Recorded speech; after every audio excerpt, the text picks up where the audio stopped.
ಶಾಂತಿ ತರುವ ತಪಸ್ವಿಗಳಿಗೆ ಶಾಂತಿ ತರುವ ಮೋಕ್ಷರಾಣಿ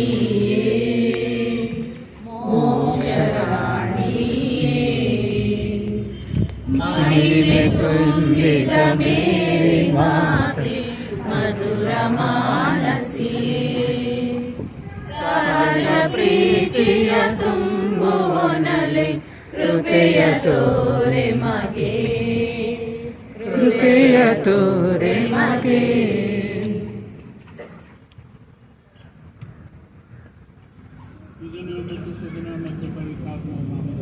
ಆಮೆನ್. ಕ್ರಿಸ್ತರು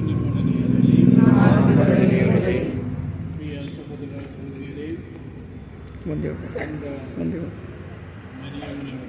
ದೇವಮಾತೆಯ ಹಬ್ಬವನ್ನು ವಿಜೃಂಭಣೆಯಿಂದ ಆಚರಿಸುವುದಕ್ಕಾಗಿ ನಾವೆಲ್ಲರೂ ಈ ಧ್ವಜೋತ್ಸವ ಸ್ತಂಭದಲ್ಲಿ ನಿಂತಿದ್ದೇವೆ.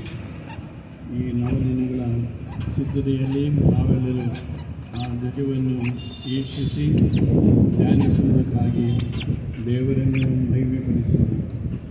ಈ ಧ್ವಜದೊಂದಿಗೆ ನಮ್ಮ ಹೃದಯಗಳು ದೇವರುಗಳಿಗೆ ಏರಲಿ ಎಂದು ಪ್ರಾರ್ಥಿಸೋಣ.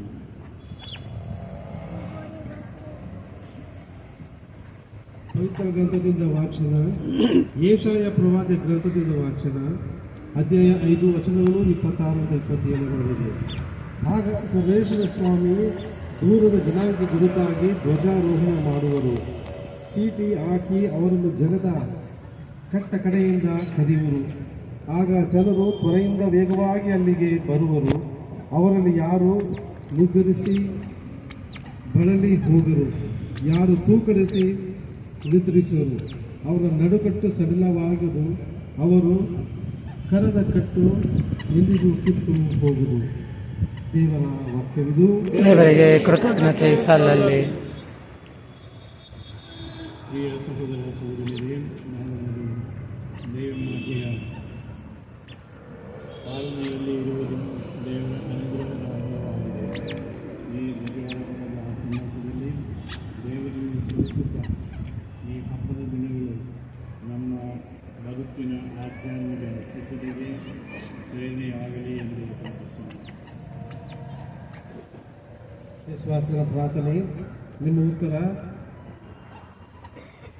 ಕರ್ತರೇ, ನಿಮ್ಮನ್ನು ಪ್ರಾರ್ಥಿಸುತ್ತೇವೆ. ಕರ್ತರೇ, ನಿಮ್ಮನ್ನು ಪ್ರಾರ್ಥಿಸುತ್ತೇವೆ. ದೇವಮಾತೆ ಅವರ ಕೀರ್ತಿ ಪತಾಕೆಯಾಗಿ ಈ ಒಂದು ಧ್ವಜವು ನಮ್ಮ ಧಾರ್ಮಿಕ ಭಕ್ತಿಯ ಸಂಕೇತವಾಗಿ ರಾರಾಜಿಸುತ್ತಾ ಎಲ್ಲ ಕ್ರೈಸ್ತರಿಗೆ ದೇವಮಾತೆಯ ಪ್ರಾರ್ಥನೆ ಮತ್ತು ವಿಶ್ವಾಸದ ಬದುಕು ಆದರ್ಶವಾಗಲೆಂದು ಈ ಧ್ವಜವನ್ನು ವೀಕ್ಷಿಸುವ ಭಕ್ತಾದಿಗಳು ಈ 3 ದಿನಗಳಲ್ಲಿ ಅಥವಾ 9ನೇ ದಿನಗಳಲ್ಲಿ ಭಕ್ತಿಪೂರ್ವಕ ಪೂಜಾ ವಿಧಿಗಳಲ್ಲಿ ಅವರು ಸಕ್ರಿಯವಾಗಿ ಭಾಗವಹಿಸಿ ತಮ್ಮ ಬದುಕಿಗೆ ಬೇಕಾದ ತೃಪ್ತಿ ಹಾಗೂ ಆಧ್ಯಾತ್ಮಿಕ ಶಕ್ತಿಯನ್ನು ಪಡೆಯುವಂತೆ ನಮ್ಮ ಸುತ್ತಮುತ್ತಲಲ್ಲಿ ವಾಸಿಸುವ ಕ್ರೈಸ್ತೇತರು ನಮ್ಮ ಶ್ರದ್ಧೆ, ಭಕ್ತಿ, ಜೀವನ, ನಡೆನುಡಿಗಳಿಂದ ಆಕರ್ಷಿತರಾಗಿ ದೇವಮಾತೆಯ ಹಾಗೂ ದೇವರ ಸನ್ನಿಧಿಗೆ ಬಂದು ಹೇರಳವಾದ ಆಶೀರ್ವಾದವನ್ನು ಪಡೆಯುವಂತೆ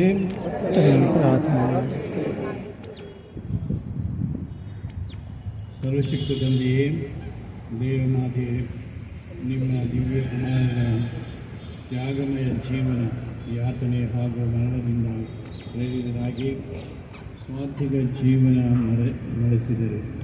ಅವರ ಹೆಸರಿನಲ್ಲಿ ನಾವು ಆರೋಹಣ ಮಾಡಲಿರುವ ಈ ಧ್ವಜ ನಮ್ಮ ಗಮನಗಳನ್ನು ಪ್ರಭು ಕ್ರಿಸ್ತನ ಕಡೆಗೆ ತಿರುಗಿಸುವಂತೆ ಮಾಡಲು ನಮ್ಮ ಪ್ರಭು ಕ್ರಿಸ್ತನ ಮುಖಾಂತರವನ್ನು ಪ್ರಾರ್ಥಿಸುತ್ತೇವೆ.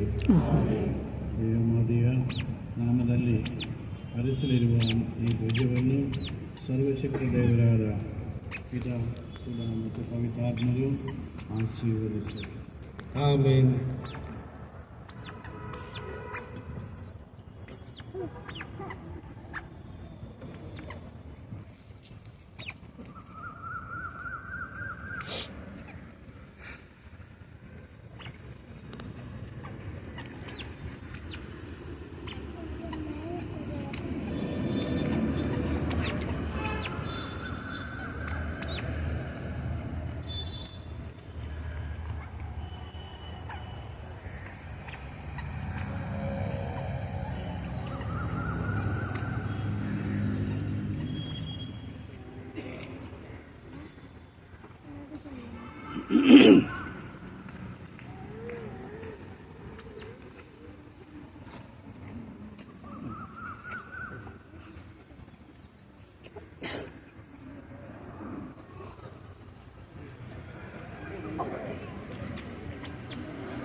ಆ